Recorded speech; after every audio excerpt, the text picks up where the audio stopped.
ተዝናኑ። ይቻለም እንደሆነ በማናውቀው ሰዓት ቅጽበት ምን እንደሚፈጠር አናቅምና ነገን ትተን ዛሬ ንዝም ህይወታችንን ነው። ውድ የኢትዮ ታይምስ ቤተሰቦቻችን እንደምን ቆይታችኋል? ለሰዓቱ የተመረጡ አዳዲስ መረጃዎችን ይዘንላችሁ ቀርበናል። በቅድሚያም አርዕስተ ዜና። ህይወት አጭር ናት፣ ነገ ምን እንደሚፈጠር አይታወቅም፣ ወጣ ብላችሁ ተዝናኑ ሲል በቲክቶክ ገጹ መልእክት አስተላልፎ የነበረው አነጋጋሪውና አወዛጋቢው አርቲስት ሰለሞን ተካልኝ ህይወቱ ማለፉ ተሰማ።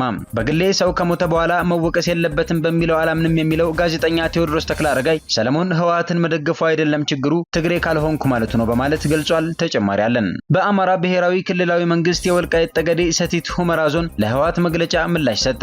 አንድ ወገን የፈለገውን ተናግሮ ሌላው ጉዳዩን በዝምታ ማለፉ የዚያኛውን ወገን መሰረተ ቢስ ውንጀላ የእውነተኛነት ገጽታ እንደሚያላብሰው የገለጸው መግለጫው ይህን አጭር ማስታወሻ ለማቅረብ ተገደናል ብሏል። ዝርዝሩን አዘጋጅተናል። የባንክ ኃላፊዎች ብሔራዊ ባንክ የሚያወጣው የውጭ ምንዛሬ ጨረታ ግልጽነት ይጎድለዋል፣ ጨረታውን ማን እንደሚከፍተው እንኳን አናውቅም ያሉ ሲሆን ጨረታው ምን ያህል ባንኮች የውጭ ምንዛሬውን እንዳገኙና ምን ያህሉ እንዳወጡ የሚገልጸው ነገር እንደሌለም ጠቁመዋል። ሌላኛው መረጃችን ነው። በጉራጌ ዞን አበሽጌ ወረዳ ስር ባሉ አካባቢዎች ታጥቀው የሚንቀሳቀሱ ታጣቂዎችን ትረዳላችሁ በማለት ዘር ተኮር አፈናና እስር መባባሱን ነዋሪዎች አስታውቀዋል። ዝርዝሩን የምናስደምጣችሁ ይሆናል።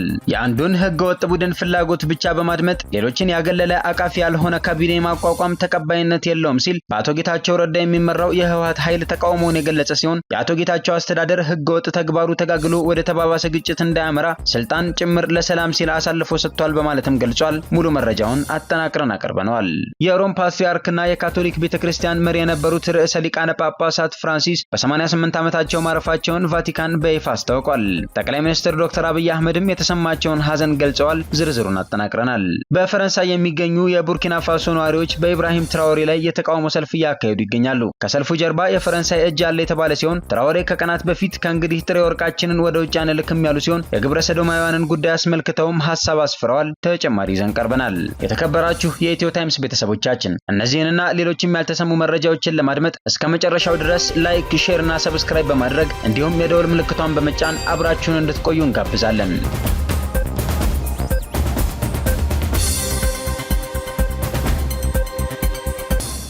የወልቃይት ጠገዴ ሰቲት ሁመራ ዞን ለህወሓት መግለጫ ምላሽ ሰጠ። ትናንትም ዛሬም ነገም አጀንዳችን ሰላም ነው የሚለው መግለጫው ህወሓት ሚያዝያ 10 2017 ዓ.ም የወልቃይት ጠገዴ ሰቲት ሁመራ ዞንን የተመለከተ መግለጫ ማውጣቱን ለመረዳት ችለናል። ቡድኑ በመግለጫው እንደተለመደው ራሱን የሰላም ዘብ አድርጎ በማቅረብ የወልቃይት ጠገዴ ሰቲት ሁመራ ዞን የሚያደርገውን የሰላምና የልማት እንቅስቃሴ በጸባጫሪነት ወንጅሏል ሲል ይገልጻል። በመግለጫው እንደተመላከተው ከህወሓት ጥንተ ተፈጥሮ አንጻር የወጣው መግለጫና የመግለጫው ይዘት የሚያስገርም ባይሆንም አንድ ወገን የፈለገውን ተናግሮ ሌላው ጉዳዩን በዝምታ ማለፉ የዚያኛውን ወገን መሰረተ ቢስ ውንጀላ የእውነተኛነት ገጽታ ስለሚያላብሰው ይህን አጭር ማስታወሻ ለማቅረብ ተገደናል ይላል።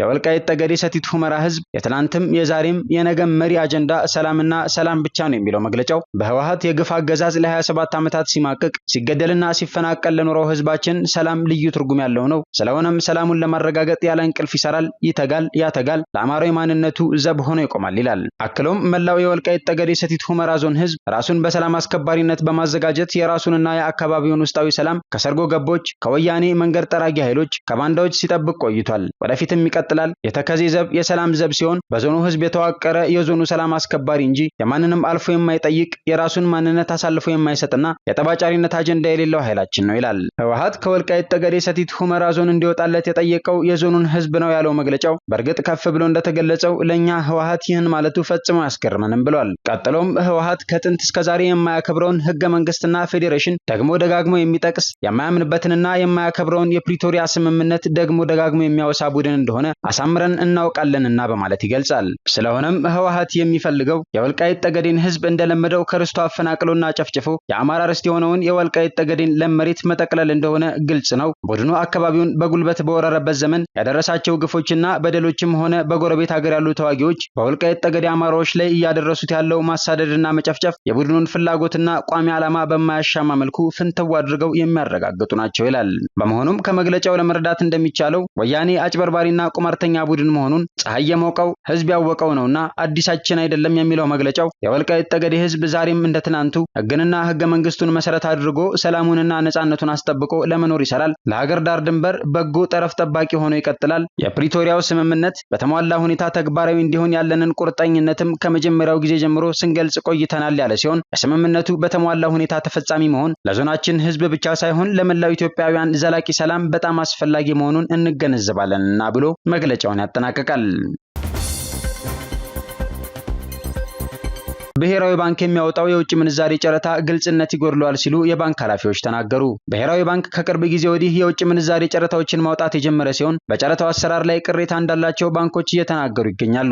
አንድ ስማቸው እንዲጠቀስ ያልፈለጉ የባንክ አመራር ሲናገሩ እኛ ያቀረብነው ዋጋ ተቀባይነት እንዳላገኘ ብቻ ነው የሚገለጽልን ብለዋል። እንዳስረዱትም የመጫረቻ ዋጋቸውን በኢሜል እንዲልኩ የሚደረግ ሲሆን ጨረታውን ማን እንደሚከፍተው እንኳን አናውቅም ብለዋል። ጨምረውም የኛ ዋጋ ከሌሎች ተወዳዳሪዎች ጋር ያለውን ልዩነትም የምናውቅበት ምንም መንገድ የለም ካሉ በኋላ የጨረታው አሰራር ግልጽነት እንደሚጎድለው አስረድተዋል። አንድ ሌላ የባንክ ኃላፊ እንደገለጹት ደግሞ እነሱ ያቀረቡት ዋጋ ከሌሎች አነስተኛ ተብሎ ውድቅ ቢደረግም በሶስተኛ ዙር ጨረታ ወቅት ያቀረቡት ዋጋ ግን ከአማካኙ የበለጠ እንደነበር አስታውቀዋል።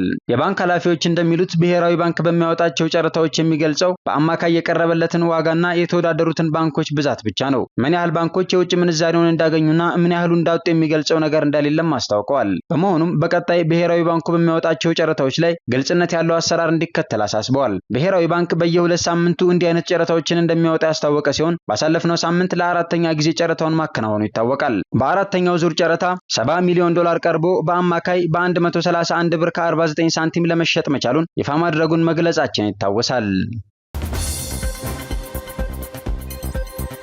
በጉራጌ ዞን አበሽጌ ወረዳ ስር ባሉ አካባቢዎች ዘር ተኮር አፈናና እስር መባባሱን ነዋሪዎች አስታወቁም። በጉራጌ ዞን አበሽጌ ወረዳ ስር ባሉ ዳርጌና ዋልጋ አካባቢ ባሉ የአማራ ተወላጆች ላይ የጅምላ እስርና አፈና በመንግስት የጸጥታ ኃይሎች እየተፈጸመ መሆኑን ነዋሪዎች አስታውቀዋል። በአካባቢው ታጥቀው የሚንቀሳቀሱ ታጣቂዎች ትረዳላችሁ በሚል ምክንያት በሰላማዊ መንገድ አርሰን የምንበላ ንጹሃን እየተደበደብን ለእስርና እንግልት እንዲሁም ለመሰደድ እየተዳረግን ነው ብለዋል ነዋሪዎቹም። እኛ ሰላም የምንፈልግ ሰርቶ አዳሪዎች ነን ያሉት ጥቃት እየደረሰባቸው ያሉ ዜጎች መንግስት ወንጀለኞችን በመለየት እርምጃ እንዲወስድ ጠይቀዋል። በተጨማሪም የመንግስት የጸጥታ ኃይሎች እየወሰዱት ያለውን ዘር ተኮር እስርና ማሳደድ እንዲያቆሙ የሚመለከተው የዞንም ይሁን የፌዴራል መንግስት እጁን እንዲያስገባ ጠይቀዋል። የታሰሩ ዜጎች አስቸኳይ ማጣራት ተደርጎ ከወንጀል ነፃ ከሆኑ እንዲለቀቁ አሳስበዋል። አርቲስት ሰለሞን ተካልኝ በቲክቶክ ገጹ አንዳንዴ ከፖለቲካውም ከማህበራዊ ህይወትም ከጭቅጭቅም ወጣ ብሎ ለተወሰኑ ቀናቶች ራስን ማዝናናት መንፈስን ያድሳል ብዬ አምናለሁ። ነገ ምን እንደሚፈጠር አይታወቅም። ወጣ ብላችሁ ተዝናኑ። አሁን ፍሎሪዳ ቢች እገኛለሁ። ውጡ፣ ተዝናኑ። ይቺ ዓለም እንደሆነ በማናውቀው ቅጽበት ምን እንደሚፈጠር አናውቅም። ነገን ትተን ዛሬ እንዝናና፣ ህይወታችንን እናድስ ብሎ ነበር። አርቲስት ሰለሞን ሳይታመም በድንገት ህይወቱ እንዳለፈ ተገልጿል። አነጋጋሪና አወዛጋቢ የፖለቲካ ዘፈኖችን በመስራት የሚታወቀው ሰለሞን ተካልኝ ከሳምንታት በፊት በፍሎሪዳ ግዛት ክሊር ዋተር በተባለ ቢች ላይ ሆኖ በራሱ የቲክቶክ ገጽ ላይ ባጋራው ቪዲዮ ለተከታዮቹ ህይወት አጭር ናት ሲል የተናገረው ሰለሞን ዛሬ ማረፉ ተሰምቷል። በተያያዘ ዜና ጋዜጠኛ ቴዎድሮስ ተክለአረጋይ የሰለሞን ተካልኝን ህልፈተ ህይወት ተከትሎ የሚከተለውን መልእክት አስተላልፏል። በእውነታ ብቻ ሳይሆን በሀገር ባህል ስለመመራ ባልመራ እንኳ አክብሮት ስላለኝ ባለቤቱ በህይወት በሌለበት የመረረው ቀሳ አላቀርብም። ምርጥ ነበርም አልለውም። አክቲቪስት ያልኩት በፊት የሚታወቅበትን ድምፃዊነት ትቶ በአክቲቪስትነቱ ስለገፋበት ነው። በግሌ ሰው ከሞተ በኋላ መወቀስ የለበትም በሚለው አላምንም። ጥላሁን ገሰሰ ሲሞት አገር ፍራሽ አውርዶ እንደተቀመጠለት ሁሉ ሁላችንም ስንሞት በየምንታወቅበት መንገድ መመስገንና መወቀስ አለብን። ከሞትን በኋላ ተመልሰን የምናስተካክለው ነገር ስላለን አይደለም። ድሮም ህይወታችን ለሌላው መማሪያ ነው ብሏል። የሰለሞንን ሞት ሳነብ ደነገጥኩ እንጂ ደስ አላለኝም የሚለው ጋዜጠኛ ቴዎድሮስ ተክለአረጋይ ወዲያው አእምሮ ላይ የመጡት ቃላት በቃ ለዚህ ሆነው ወይ የሚሉት ናቸው። እስከዚህ ድረስ ነው የሰው ልጅ ህይወት። መቼም እንደ ሰለሞን ተካልኝ የኢትዮጵያ ፖለቲካ ላይ ዥዋዥዌ የተጫወተ የለም። የሰለሞን ነውር ከህዝብ ጋር የገጠመው ብሽሽቅ ነው። መረን የለቀቀው የአማራ ጥላቸው ነው። ማንም የትግራይ ሰው ለፖለቲካው እንደ ኮንዶም ሊጠቀመው ካልሆነ ያኔ የሚለው አይመስለኝም። አሁን የሰለሞን ቤተሰቦች ካሉ ሲሆን በነበረው የሚደሰቱ አይመስለኝም። ለልጁ ምን ሰጠው ጥላቻ ሲል ተናግሯል። አክሎም ይህንን የምጽፈው ከአልጋ ሳልወርድ ነው። እኔም ራሴ አሁን ከአልጋ ሳልወርድ ሞቼ ይሄ ያልጨረስኩት ጽሑፍ ተገኝቶ ስለ ሰለሞን ተካልኝ የጀመረውን ጽሑፍ ሳይጨርስ ሞተ ሊባልልኝ ይችላል ብሏል። የህይወት ጉዳይ በዚህ ልክ እንዲሰማኝ ነው የምፈልገው የሚለው ጋዜጠኛው የኔ ህይወት የሌሎች መማሪያ ነው። አሁን ስለ ሰለሞን ስጽፍ የኔ መኖር እየተሰማኝ አይደለም። ተራነቴን፣ ትንሽነቴን፣ ኢምንትነቴን ይበልጥ እያስታወስኩ ነው ይላል። እንዳልዘነጋው የምፈልገው የህይወቴ ክፍል ሟችነቴን ነው የሚለው ቴዎድሮስ ተክለአረጋይ ትናንትም ዛሬም የሰለሞን አይነት ማንነት ያላችሁ፣ ባለጊዜነት የሚሰማችሁ፣ ቋሚ ሰውነት የሚያጓጓችሁ፣ ከህዝብ ጋር መበሻሸቅ ውስጥ ያላችሁ የማገናዘቢያ ልቦና ከሰጣችሁ ቆም ብላችሁ አስቡበት ሲል መልእክቱን አስተላልፏል። መቼም ቋሚነት አይሰማችሁ፣ መኖር አያጓጓችሁ፣ ምንም ቢሆን ከህዝብ ጋር አትበሻሸቁ፣ ህዝብ ባይወዳችሁ እንኳን አይጥላችሁ ሲልም አክሎበታል። እኔ በሰለሞን ተካልኝ ላይ እየፈረድኩ አይደለም የሚለው ቴዎድሮስ ተክለአረጋይ ስለሱ እያሰብኩ ነው፣ እሱ ነው እንዲህ የሆነውን ነው የጻፍኩት፣ ነገም በኔ ላይ እንዲሁ ይባላል ይላል። ጋዜጠኛ ቴዎድሮስ ተክለአረጋይ በዚሁ ባስተላለፈው መልእክቱ ላይ የሰለሞን ሕይወት ስቃዩ የሚያሳዝነኝ ዛሬ አይደለም፣ በሕይወት እያለም ነው ደጋግሜ የጻፍኩት። ሰለሞን ህወሓትን መደገፉ አይደለም ችግሩ፣ ትግሬ ካልሆንኩኝ ማለቱ ነው ይላል። ሰለሞን በመሞቱ ተጠቀመ እንጂ አልተጎዳም የሚለው ጋዜጠኛው ከሚጨንቅ ሕይወት ነው የተገላገለው፣ ጥላቻ ስቃይ ነው፣ ከዚያ ነው የተገላገለው፣ የዳነው ስቃይ ነው የቀረለት፣ በቃ እስከዚህ ድረስ ነው ሲል መልእክቱን አስተላልፏል። ህዝባችንን ከዚህ ኋላ ቀር ገዢ ኃይል ለማላቀቅ ሁሉንም አይነት ትግል እናካሄዳለን ሲል አቶ ጌታቸው ረዳ የሚመሩት የህወሓት ኃይል ተናገረ። አቶ ጌታቸው ረዳ የሚመሩት የህወሓት ኃይል ሌሎችን ያገለለና አቃፊ ያልሆነ ካቢኔ ተቋቁሟል በሚል ተቃውሞውን ገለጸ። አዲሱ የትግራይ ጊዜያዊ አስተዳደር ካቢኔ ወደ ስራ መግባቱን ፕሬዚዳንት ሌተናል ጀነራል ታደሰ ወረደ አሳውቀዋል። የአንዱን ህገወጥ ቡድን ፍላጎት ብቻ በማድመጥ ሌሎችን ያገለለ አቃፊ ያልሆነ ካቢኔ ማቋቋም ተቀባይነት የለውም ሲል በአቶ ጌታቸው ረዳ የሚመራው የህወሓት ኃይል ተቃውሟል። አዲሱ ካቢኔ በአስቸኳይ እንዲስተካከል ጠይቋል። በይፋ ባሰራጨው መግለጫ በባለፈው ጊዜያዊ አስተዳደር ላይ ወታደራዊ መፈንቅለ ስልጣን ተካሂዷል የሚል አገላለጽ ተጠቅሟል። በትግራይ ወታደራዊ መፈንቅለ መንግስት በማካሄድ ስልጣን ከተያዘ 40 ቀናት ተቆጥረዋል ያለው ይኸው የህወሓት ኃይል የአቶ ጌታቸው አስተዳደር ህገወጥ ተግባሩ ተጋግሎ ወደ ተባባሰ ግጭት እንዳያመራ ስልጣን ጭምር ለሰላም ሲል አሳልፎ ሰጥቷል በማለት ገልጿል። አዲሱ ፕሬዝዳንት ሌተናል ጀነራል ታደሰ ወረደ በፌዴራል መንግስትና በዓለም አቀፍ ተቋማት ወኪሎች ፊት የፈረሙት ሰነድ ሳይውል ሳያድር በመጣስ ወደ አንድ ወገን ያደላ ካቢኔ አቋቁሟል በማለትም ተችቷል። በተግባር ያልተገደፈ ነው ሲል የገለጸው አሸናፊና ተሸናፊ የለም የሚል ተደጋጋሚ ንግግራቸውን አብጠልጥሎታል። የተጀመረውን ለውጥ የሚያስቀጥል እንጂ ወደ ኋላ የሚመልስ አካሄድ ተቀባይነት እንደሌለው ገልጾ የተቋቋመው ካቢኔ በአስቸኳይ እንዲስተካከልና አቃፊ እንዲሆን ጥሪ አቅርቧል። ይህንን አቋሙንም የፌዴራል መንግስትና የዓለም አቀፍ ማህበረሰብ በግልጽ ይወቁልኝ ብሏል። የአዲሱ ጊዜያዊ አስተዳደር ፕሬዝዳንት ሌተናል ጀነራል ታደሰ ወረደ አዲሱ ካቢናቸው ወደ ስራ መግባቱን ይፋ ባደረጉበት ወቅት ለቀድሞ ፕሬዝዳንት አቶ ጌታቸው ረዳና በኃላፊነት ለሌሉ ሌሎች የካቢኔ አባላት ምስጋናና እውቅና ለመስጠት ያለመ ስነ ስርዓት ያካሂዳል ብለው ነበር። ርዕሰ ሊቃነ ጳጳሳት ፍራንሲስ በ88 ዓመታቸው አረፉ። የሮም ፓትርያርክና የካቶሊክ ቤተክርስቲያን መሪ የነበሩት ርዕሰ ሊቃነ ጳጳሳት ፍራንሲስ በ88 ዓመታቸው ማረፋቸውን ቫቲካን በይፋ አስታውቋል። ርዕሰ ሊቃነ ጳጳሳት ፍራንሲስ በ2013 የቀድሞ ጳጳስ ቤኔዲክቶስ 16ኛ ከስልጣናቸው ከለቀቁ በኋላ የካቶሊክ ቤተክርስቲያን መሪ ሆነው ተሹመዋል። የእርሳቸውን ማረፍ በተመለከተ ካርዲናል ኬቨን ፋረል በቫቲካን በኩል በላኩት የሐዘን መግለጫ ላይ ውድ ወንድሞቼና እህቶቼ በከባድ ሐዘን ቅዱስ አባታችን ፍራንሲስ ማረፋቸውን ላሳውቃችሁ እወዳለሁ ብለዋል። ርዕሰ ሊቃነ ጳጳሳት ፍራንሲስ በዓለም ዙሪያ በሚሊዮኖች የሚቆጠሩ የካቶሊክ አማኞች ዘንድ ያላቸው ፍቅርና ተቀባይነት ከፍተኛ እንደነበር ይታወቃል።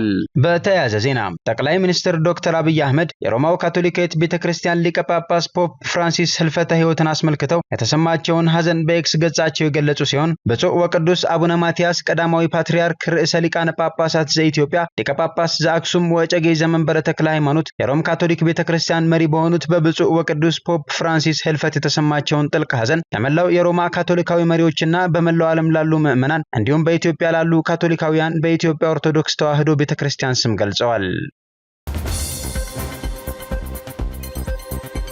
በፈረንሳይ የሚገኙ የቡርኪና ፋሶ ነዋሪዎች በኢብራሂም ትራኦሬ ላይ የተቃውሞ ሰልፍ እያካሄዱ ነው። ትራኦሬን ለመጣል ሰልፉን በማዘጋጀት የፈረንሳይ መንግስት እጁ እንዳለበት እየተነገረ ነው። በሰልፉ ላይ ትራኦሬ አምባገነን ነው፣ ከስልጣን መውረድ አለበት የሚሉ መፈክሮች ታይተዋል። በተያያዘ ዜና በቡርኪና ፋሶ የሚገኘው የአሜሪካ ኤምባሲ በቡርኪና ፋሶ እገታ፣ ግድያና የስርዓት አልበኝነት ስጋት ስላለ የአሜሪካ ዜጎች ወደ ቡርኪና ፋሶ ጉዞ እንዲያደርጉ መክሯል። ትራኦሬ ከቀናት በፊት ከእንግዲህ ጥሬ ወርቃችንን ወደ ውጭ አንልክም፣ ህዝባችን መጀመሪያ ተጠቃሚ መሆን አለበት ያሉ ሲሆን ከዚህ በኋላ በአገሪቱ ግብረ ሰዶም የሚያራምዱ ሰዎች አይኖሩም፣ ከተገኙም ከባድ ቅጣት ይጠብቃቸዋል ብለዋል።